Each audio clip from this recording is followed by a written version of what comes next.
أعوذ بالله من الشيطان الرجيم. بسم الله الرحمن الرحيم.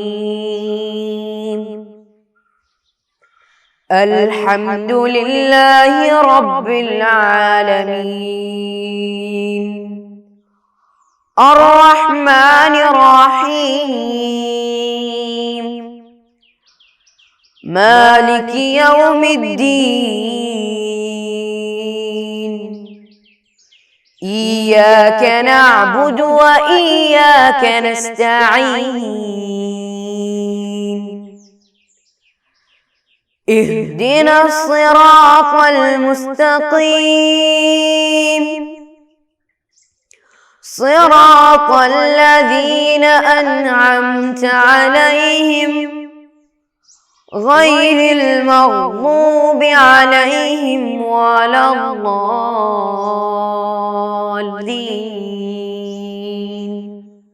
آمين. السلام علیکم ورحمۃ اللہ وبرکاتہ. عزیز بچوں اور عزیز ساتھیوں، کیسے آپ لوگ؟ خیریت سے ہیں؟ سب لوگ ٹھیک ہیں؟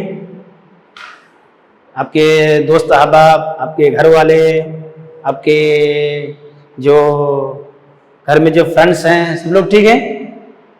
سب لوگ؟ آپ کے گاؤں میں جو ابو امی سب لوگ ٹھیک ہیں؟ ٹھیک ہیں ایک دم؟ ماشاء اللہ، الحمدللہ. ایسے ہی رہنا ہے، سب لوگ ہمیشہ خوش رہنا ہے. ہم کو کبھی کبھی کیا ہوگی، چیز خوشی دینے والے ملیں گے، ہم کو وہ خوشی بنانا پڑے گا. وہ ہم کو وہ محل، وہ جگہ، وہ چیز ہم کو خوشی کا باعث، خوشی کا ذریعہ بنانا. ہم کو خوشی کبھی نہیں ملے گی. لوگ کیا کرتے ہیں ابھی، خوشی کے لوگ پریشان رہتے ہیں. پریشانی مت رہو نا، خوشی ملے گی ہمیشہ. خوشی کے لیے پریشان رہتے ہیں، ہے نا؟ لوگ خوشی کے لیے پریشان رہتے ہیں. کتنی بہت عجیب بات ہے نا. ارے پریشان مت ہو، خود بہت خوشی ملے گی. ٹھیک ہے؟ اور جو ملتا ہے، جو ہوتا ہے اچھائی کے لیے ہوتا ہے. ٹھیک ہے؟ ہمیشہ کیا کرنا ہے، انجوائے، خوش رہنا ہمیشہ. تو ہم لوگ ہمارے کتاب فقہ الحنفی کی 6th کلاس کی جو کتاب ہے، ہم لوگ اس سے پہلے چرچا کر رہے تھے. ہم لوگ پڑھ رہے تھے اس کے بارے میں. ہم لوگ بہت ساری بابیں پڑھے، بہت سارے ہیڈنگس، بہت سارے الگ الگ موضوعات کو پڑھے. نماز صحیح ہونے کی شرطیں، استنجا، شرعی احکام اور قضاء حاجت، ہے نا؟ ہم لوگ اس سے پہلے والے اس میں ہم لوگ پڑھے تھے. ابھی ہم لوگ جو پڑھنے جا رہے ہیں، ابھی ہم لوگ جو سیکھنے جا رہے ہیں، ابھی ہمارا جو بیان ہے وہ ہے کیا ہے؟ وضو کا بیان، چیپٹر نمبر 8. دیکھ رہے ہیں آپ لوگ، وضو کا بیان. آج ہم لوگ وضو کے بارے میں پڑھیں گے. وضو کیا ہوتا ہے، وضو میں کتنے فرائض ہیں، وضو میں کتنے سنن ہیں، وضو کیسے کرنا ہے، اس کے متعلق ہم کیا کریں گے، پڑھیں گے. ٹھیک ہے؟ پڑھیں گے نا؟ تو دیکھیے، وضو کے ارکان، سب سے پہلے کیا ہے؟ وضو کا بیان کیا ہے. اور آپ لوگ جانتے ہیں اللہ کے رسول نے کیا فرمایا وضو کے بارے میں، ہم لوگ سب جانتے ہیں نا، کہ جو شخص ہمیشہ باوضو رہتا ہے، وضو کے ساتھ رہتا ہے، اللہ تعالیٰ کل قیامت کے دن، روز محشر کے دن، اس کا چہرہ ایسا چمکدار، ایسا روشن ہو جائے گا کہ لوگ اس کو خود بہت پہچان لیں گے کہ یہ دنیا میں اچھا نیک عمل کرتا تھا، دنیا میں اچھے سے زندگی گزارتا تھا، دنیا میں عبادت گزار تھا. ایسے ہی بولیں گے لوگ. ٹھیک ہے؟ تو وضو اس کے لیے ایک دلیل بن جائے گی. ابھی ہم لوگ جو ہمارا باب پڑھنے جا رہے ہیں، ہمارا جو چرچا پڑھنے جا رہے ہیں، ہمارا جو سبق نمبر ہے وہ ابھی ہم لوگ کیا ہے، وضو کا بیان. دیکھیے وضو کا بیان، وضو کے ارکان 4 ہیں. وضو کے ارکان 4 ہیں. کتنے ہیں وضو میں؟ 4 ارکان ہیں. سب سے پہلے کیا ہے وضو میں؟ فرض کیا ہے؟ سب سے پہلے کیا ہے؟ چہرہ دھونا، پورا چہرہ دھونا. نمبر دوسرا کیا ہے؟ دونوں ہاتھوں کو کہنوں سمیت دھونا چاہیے. نمبر دوسرا. پھر تیسرے نمبر پہ آتا ہے کیا ہے؟ سر کا مسح کرنا. ٹھیک ہے؟ پھر چوتھے نمبر پہ آتا ہے دونوں پاؤں کو ٹخنوں سمیت 3 بار دھونا چاہیے. یہ ہے ہمارے وضو کے ارکان. کتنے ٹوٹل؟ 4 ارکان ہیں. کتنے ہیں؟ 4 ارکان ہیں. پہلا کیا ہے؟ چہرہ دھونا. دوسرا ہے کیا ہے دونوں ہاتھوں کو کہنے سمیت دھونا چاہیے، تیسرا ہے سر کا مسح کرنا، چوتھا ہے پورے دونوں پاؤں کو ٹخنوں سمیت دھونا چاہیے، ٹھیک ہے۔ تو سب سے پہلے کیا ہے چہرہ دھونا، سب سے پہلا نمبر تو دیکھیے منہ کا دھونا، یعنی سر کے بال شروع ہونے کی جگہ سے سر کا جو بال ہے اگنے کی جگہ سے پیشانی دکھ رہا ہے آپ لوگ کو، یہ پیشانی کے بال اگنے کی جگہ سے لے کر کے ہے نا داڑھی کے نیچے تک، تھوڑی یہاں پہ دکھ رہی ہے آپ کو، یہاں سے لے کر کے یہاں تک، ہاں ایک کان کی لو سے لے کر کے دوسرے کان کی لو تک، ٹھیک ہے، یہ چہرے میں شامل ہوتا ہے۔ پیشانی بال اگنے کی جگہ سے لے کر کے تھوڑی کی جگہ تک، پہلا وہ ہے، پھر ایک کان کی لو سے لے کر کے دوسرے کان کی لو تک، ٹھیک ہے، تو یہ چہرے میں شامل ہوتا ہے۔ تو پہلا فرض کیا ہے، پہلی بات کیا ہے، چہرہ دھونا، ٹھیک ہے، پہلا جو رکن ہے نا وہ کیا ہے چہرہ دھونا۔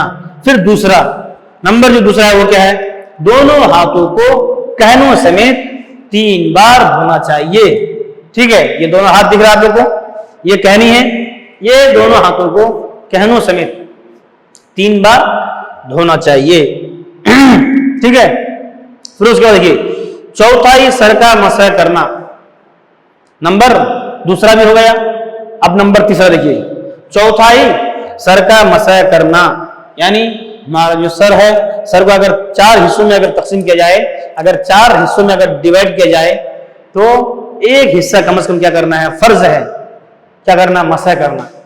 پہلا کیا ہوا ہے چہرہ دھونا، دوسرا دونوں ہاتھوں کو کہنے سمیت دھونا چاہیے، تیسرا ہے کیا ہے، تیسرا دونوں کیا بولتے ہیں سر کا مسح کرنا، نمبر چوتھا ہے دیکھیے دونوں پاؤں کو ٹخنوں سمیت 3 بار دھونا چاہیے، ٹھیک ہے، دونوں پاؤں کو ٹخنوں سمیت 3 بار دھونا چاہیے۔ پھر دیکھیے اس کے بعد دیکھیے وضو کی شرطیں کیا کیا ہے، وضو کی کیا کیا چیز ہے، اس کو کیا کرنا ہم سیکھنا ہے۔ دیکھیے وضو صحیح ہونے کی شرطیں کیا کیا ہے۔ وضو ہم کرتے ہیں لیکن کبھی کبھی وضو ہمارا صحیح نہیں ہوتا ہے، کبھی کبھی ہمارا وضو ٹھیک نہیں ہوتا ہے، کبھی ہمارا وضو میں کچھ چیزیں باقی رہ جاتی ہیں، کچھ کمیاں رہ جاتی ہیں، کچھ خامیاں رہ جاتی ہے۔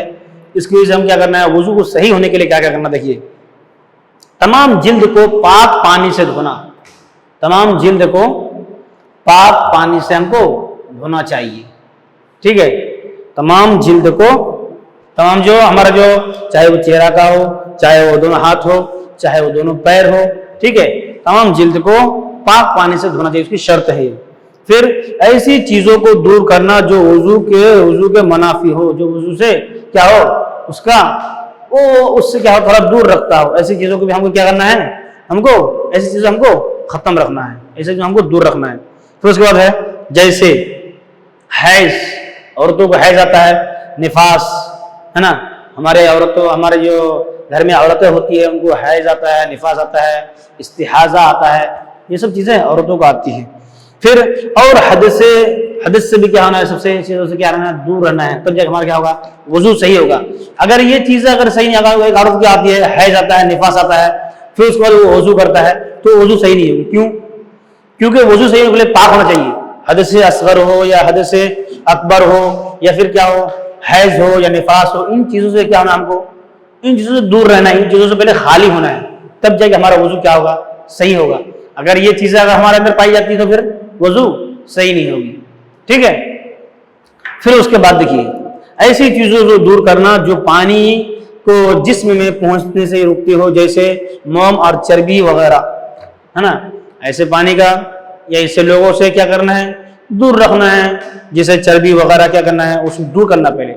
اگر کوئی چربی ہے یا کوئی موم وغیرہ ہے، اگر ہمارے اعضاء میں یا کوئی حصے میں اگر لگ گیا ہو تو کیا کرنا ہے، اس کو دور کرنا ہے پہلے، تب جا کے کیا ہوگا، ہماری جو گندگیاں ہے، جو باقی جو چیزیں ہیں، اس کو کیا کرنا ہے، وہ دور کرنا ہے، ٹھیک ہے۔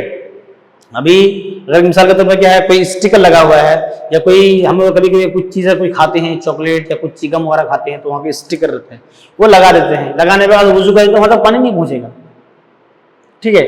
جب وہاں تک پانی نہیں پہنچے گا تو پھر ہمارا وضو صحیح نہیں ہوگا، جب وضو صحیح نہیں ہوگا تو پھر ہماری نماز صحیح نہیں ہوگی، ٹھیک ہے۔ تو نماز صحیح ہونے کے لیے پہلے ہم کو وضو کو ٹھیک سے کرنا پڑے گا، ٹھیک ہے۔ پھر اس کے بعد دیکھیے، اور اس کے بعد آتا ہے گھنی داڑھی کے اوپری حصے کو دھونا واجب ہے۔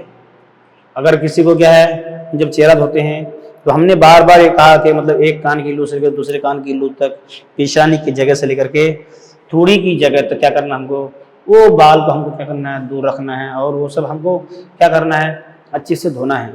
اور دھوتے وقت ہم کو اس کا خیال رکھنا ہے کہ ہمارا ہر اعضاء پہ پانی بہے، ہر اعضاء پر پانی پہنچنا ضروری ہے۔ اگر ہر اعضاء پہ پانی نہیں پہنچتا ہے تو پھر ہم کو صحیح سے وضو نہیں ہوگا۔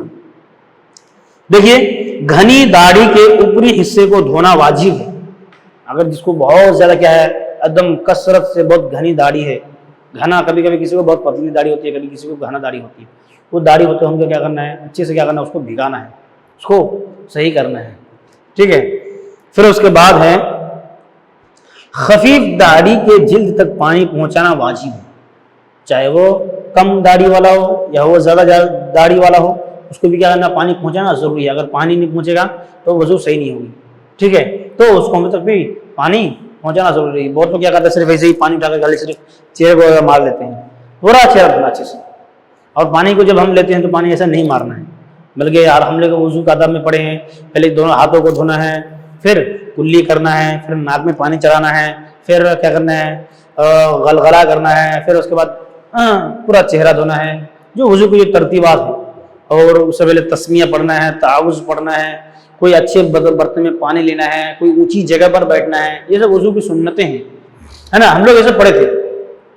وضو جب ہم شروع کرتے ہیں تو وضو سے پہلے کیا کرنا پڑے ہم کو، یعنی کوئی اچھا برتن ہو یا کوئی اچھا چیز پر پانی لینا ہے، پھر اس کے بعد بسم اللہ پڑھنا ہے، پھر تعاوذ پڑھنا ہے، پھر اس کے ساتھ ساتھ یعنی جو کوئی بھی چیز ایسی رکاوٹ نہ ہو، جیسے گندگی یا کوئی غلیظ ایسی چیز نہ ہو، ایسی چیزوں پر نہیں بیٹھنا چاہیے جہاں پر ہم اگر پانی پھیریں گے تو وہاں پانی پر وہ پانی جو ہے گندگی چیزوں پر نہیں جانے کے لیے اس کو بھی ہم کیا کرنا ہے، دور کرنا ہے۔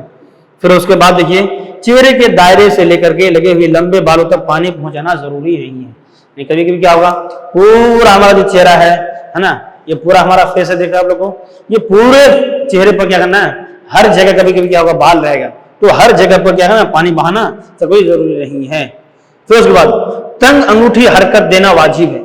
ہم لوگ انگوٹھی پہنتے ہیں، ہے نا، انگوٹھی پہنتے ہوئے کیا کرنا پڑے گا، ہم وضو کرتے ہیں، وضو کرتے ہوئے کیا کرنا پڑے گا، وہ جو جہاں پر انگوٹھی ہم لوگ پہنتے ہیں وہاں پر پانی بہانا ضروری ہے، ٹھیک ہے۔ کبھی کبھی اگر انگوٹھی اگر ڈھیلا ہے، اگر انگوٹھی اگر کیا ہے، بہت ہی کشادہ والی انگوٹھی ہے تو اس میں کیا نہیں ہوگا، پانی آٹومیٹکلی پانی پہنچ جائے گا۔ لیکن انگوٹھی اگر بہت ٹائٹ والی ہے تو وہاں پر پانی نہیں پہنچے گی۔ جب پانی نہیں پہنچے گی، صحیح نہیں پہنچے گا تو پھر وضو صحیح نہیں ہوگا۔ اس لیے ہم کو کیا کرنا پڑے گا، وہ انگوٹھی کی کبھی کبھی کیا ہوگا، اگر پانی نہیں پہنچتا انگوٹھی نکال کے وہاں پانی پہنچانا پڑے گا۔ اور اگر انگوٹھی اگر کیا ہے، کشادہ ہے، اگر کھلی انگوٹھی ہے، اگر کیا ہے، بہت کیا ہے، چوڑی انگوٹھی ہے تو پھر وہ پانی پہنچ جائے گا۔ تو اگر انگوٹھی کی جگہ ہے تو وہاں پر پانی پہنچانا کیا ہے، واجب ہے۔ پھر اس کے ساتھ ساتھ ہر اعضاء پر اچھے سے پانی بہانا، چاہے وہ ہاتھ ہو یا پیر ہو۔ اور ویسے تو کیا ہے، ہم جب پانی بہاتے ہیں تو پانی تو ایک بار بہانا کیا کافی، لیکن 3 بار بہانا کیا ہے، ہر اعضاء پر، چاہے وہ چہرہ ہو، چاہے وہ کیا ہو، ہاتھ ہو، چاہے وہ پیر ہو، اچھے سے 3 بار پانی بہانا کیا ہے، سنت ہے، افضل طریقہ ہے، ٹھیک ہے۔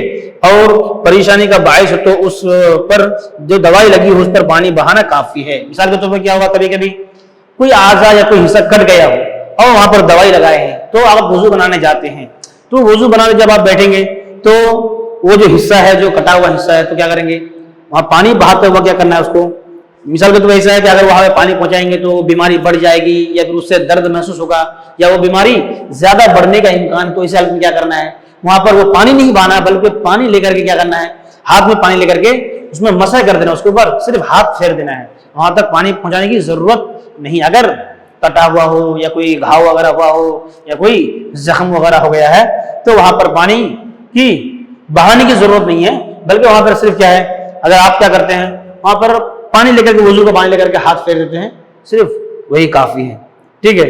پھر محدث پر وضو کیا ہے، واجب ہے۔ جو آدمی کیا ہو، اگر کوئی نماز پڑھنا چاہتا ہے، نماز پڑھنے کے لیے اسے کیا کرنا پڑے گا، وضو کرنا پڑے گا، ہے نا، بغیر وضو کیے نماز نہیں ہوگی۔ اور نماز کے لیے، سجدہ تلاوت کے لیے، اب دیکھیے کن کن پر کیا ہے بول رہے ہیں، وضو کرنا ضروری ہے۔ جو سجدہ تلاوت ہے کرتے ہیں ان کے لیے کیا ہے، جس طریقے سے باقی نمازوں کے لیے ہم کو وضو کی ضرورت پڑتی ہے، وضو کی حاجت ہوتی ہے، اسی طریقے سے ہم کو سجدہ تلاوت کرنے کے لیے بھی کیا کرنا پڑے گا؟ وضو کرنا پڑے گا۔ اسی طرح قرآن شریف کو چھونے کے لیے اگرچہ ایک آیت ہی کیوں نہ ہو، قرآن شریف کو چھونا ہی کیا ہے؟ بغیر وضو کے چھونا ہی کیا ہے؟ گناہ ہے۔ تو اگر آپ ایک آیت پڑھنا چاہتے ہیں یا قرآن کو کھولنا چاہتے ہیں یا کوئی کچھ آیتیں دیکھنا چاہتے تو بھی وضو کرنا پڑے گا۔ بغیر وضو کے قرآن شریف کو چھونا کیا ہے؟ ایک گناہ ہے اور ایک اچھی بات بھی نہیں ہے، ٹھیک ہے۔ اور اسی طریقے سے دیکھیں طواف کے لیے، جب ہم طواف کے لیے جاتے ہیں، جب لوگ حج کرنے کے لیے جاتے ہیں تو حج کرتے وقت طواف کرنے کے لیے بھی کیا ہے؟ وضو کی ضرورت ہے۔ وضو اس وقت کیا ہے؟ واجب ہے، بغیر وضو کے طواف نہیں کر سکتے ہیں، ٹھیک ہے۔ تو طواف کرتے وقت ہم کو کیا کرنا پڑے گا؟ وضو کا خیال رکھنا پڑے گا۔ تو ہمارا جو سبق کا جو خلاصہ یہ ہوا کہ وضو میں 4 فرض ہیں، 4 فرائض ہیں۔ پہلا ہے کیا ہے؟ چہرہ دھونا، دوسرا نمبر ہے دونوں ہاتھوں کو دھونا چاہیے، تیسرا ہے دونوں ہاتھوں کو کہنوں سمیت 3 بار دھونا چاہیے، پھر چوتھا ہے دونوں پاؤں کو ٹخنوں سمیت 3 بار دھونا چاہیے۔ مکمل 4 فرائض ہیں۔ 4 فرائض میں سنتیں بہت ساری ہے، تعوذ پڑھنا، بسم اللہ پڑھنا، اور اچھی جگہ پر بیٹھنا، اور اس کے ساتھ ساتھ ایسی برتن میں یا ایسی جگہ پر کیا پانی لینا جس سے کوئی گندگی یا کوئی غلیظ چیز نہ ہو، ایسی جگہ پر بیٹھنا، وہ بھی کیا ہے؟ سنت طریقے میں آتا ہے۔ پھر اس کے بعد لاسٹ میں جو مشق دیکھی اس میں 2 بات صرف دیے ہیں، ایک ہے کیا ہے؟ وضو کے ارکان بیان کرو۔ تو آپ کو کیا کرنا پڑے گا؟ کوئی ایک کاپی لے کر کے، کوئی ایک قلم لے کر کے آپ کو وضو کی جو ارکان ہیں وہ کیا کریں؟ آپ لوگ کو پورا لکھنا ہے۔ وضو میں 4 ارکان ہیں، 4 فرائض ہے، وہ آپ کو کیا کرنا پڑے گا؟ بیان کرنا پڑے گا وہ آپ کو، ٹھیک ہے۔ وہ آپ کو بیان کرنے کے بعد جو کیا کیا ہے؟ کہنوں سمیت ہاتھ دھونا، چہرہ دھونا، پھر اس کے بعد کیا کرنا؟ سر کا مسح کرنا، چوتھائی سر کا مسح کرنا، پھر اس کے ساتھ ساتھ ہے کیا ہے؟ ہمارے دونوں پاؤں کو 3 بار ٹخنوں کے ساتھ دھونا چاہیے۔ پھر اس کے بعد وضو میں کن چیزوں کے لیے فرض ہے ہم لوگ پڑھیں کیا؟ کب کب؟ جب طواف کے لیے ہیں، قرآن شریف چھوتے وقت ہے نا، قرآن کی تلاوت کرتے وقت، قرآن کی آیت کھولتے وقت، ان ساری باتوں کے لیے ہم کو وضو کا ہی لازم ہے۔ اور نماز پڑھنے کے لیے تو بلاولا کیا ہے؟ وضو ضروری ہے۔ تو بغیر وضو کی ہمارا نماز پڑھتے ہیں وہ کیا ہے؟ حرام ہے۔ نماز کے لیے وضو بہت ضروری ہے۔ اسی طرح قرآن شریف کو چھونے کے لیے چاہے وہ سجدہ تلاوت ہو، اسی طریقے سے سجدہ تلاوت کی جو احکام ہے وہ باقی نمازوں کی جیسے ہیں، جس طرح نماز میں کیا ہے؟ وضو کی ضرورت پڑتی ہے، اسی طریقے سے کیا ہے؟ باقی نمازوں کے لیے باقی وضو کے، چاہے وہ نماز جنازہ ہو، چاہے وہ قضاء حاجت کی نماز ہو، کوئی بھی نماز ہو اس کے لیے وضو کیا ہے؟ واجب ہے، بغیر وضو کی نماز نہیں ہوگی۔ تو ہمارا سبق کیا ہوا؟ الحمدللہ ہمارا سبق کیا ہوا؟ ختم ہو گیا۔ پھر آنے والے دن میں، آنے والے سبق میں ہم انشاءاللہ ایک نیا سبق، ایک نیا چرچا کے ساتھ ملیں گے۔ آج کے لیے اتنا ہی کافی۔ وآخر دعوانا الحمدللہ رب العالمین، والسلام علیکم ورحمۃ اللہ وبرکاتہ۔ صلی اللہ علی محمد صلی اللہ علیہ وسلم، صلی اللہ علی محمد صلی اللہ علیہ وسلم، اللہم صلی علی محمد یا رب صلی علیہ وسلم۔